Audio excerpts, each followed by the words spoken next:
Cheikh Bara damaa bëgg nga yem ci foofu am na lu la gën a jege su fekkee dëgg rek mooy dëgg ak wax dëgg rek mooy dëgg am na lu la jege foofu ci Bawol googu ñu ngi la jegal ci affaire foncier est-ce que ñeme ngaa tudd seen tur te doo ko mës a tudd kon nit honnête dëgg nit ku dëgg mooy li la jege sa biir kër sa buntu kër nga tudd loolu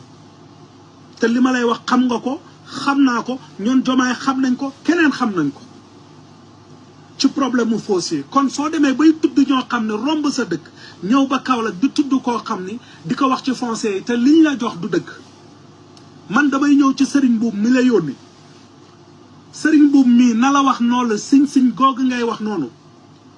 man ci li ma leer maa ngi koy seedeel Jomaay am na fa 20 terrain yoo xam ne 20 hectares laa la wax 20 barke Cheikhou Tidiane du ma fen mukk te lu may wax dama koy wax mu leer na la wax 20 hectares yooyu nga xam ne man leer na ma nan la sëriñ buub def ba am 20 hectares yooyu ci siñ ci wetu Mon Njaay moom bëgg naa tamit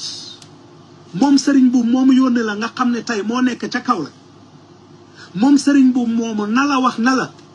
fi gën a cher ci Kaolack ñu naan ko cœur de Kaolack nga xam ne Salif Ba moo nekkoon ministre ci Ablaye Wade ñëwoon créer cœur de Kaolack boobu ñu waroon koo defaral Kaolack googu nan la sëriñ buub def moo xam ne yàggut ba mu ñëwee Kaolack ak léegi am fa 27 hectares yoo xam ni bàyyi la ci turam nañu wax nañu loolu nan la def ba am ko ci cœur de Kaolack yow cœur de Kaolack googu may waxaat ci boppam na la sëriñ buubu wax na la Auchan bii nga xam ne 200 millions lañ ko jox ci Auchan bi moo leen ko jox ci wàllu suufam 200 millions yooyu anamu dama koy laaj rek na ma ko sëriñ buubu leeral waroon na laa wax loolu ba mu lay yónni naan la songal ma kii ci boppam dama lay wax ne état ci boppam yëkkati woon nag 4 milliards dugal ko ci cœur de Kaolack te cantine yi jeex na takk bañ jël ko jaay lépp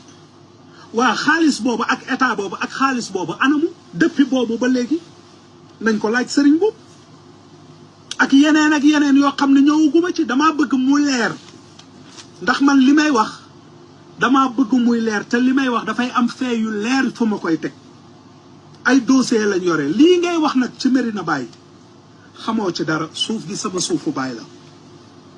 nit du dugg ci lu foncé goo xam ne xamoo ko lijjanti woo kayit googu na la ko jox ma ne na la meeru Kaolack bii sëriñ buub na la jox kayit gi man loolu laa bëgg na la jox kayitu marché Médina bi ndax ci turam lañ ko def moom wala ci turu Baye Niass wala ci turu doomu Baye Niass wala ci kenn gis nga nit su xamul day dem gëstu ba pare gëstu lu ko wér mu taxaw wax ko waaye sëriñ buub gis naa ne depuis musta ànd ak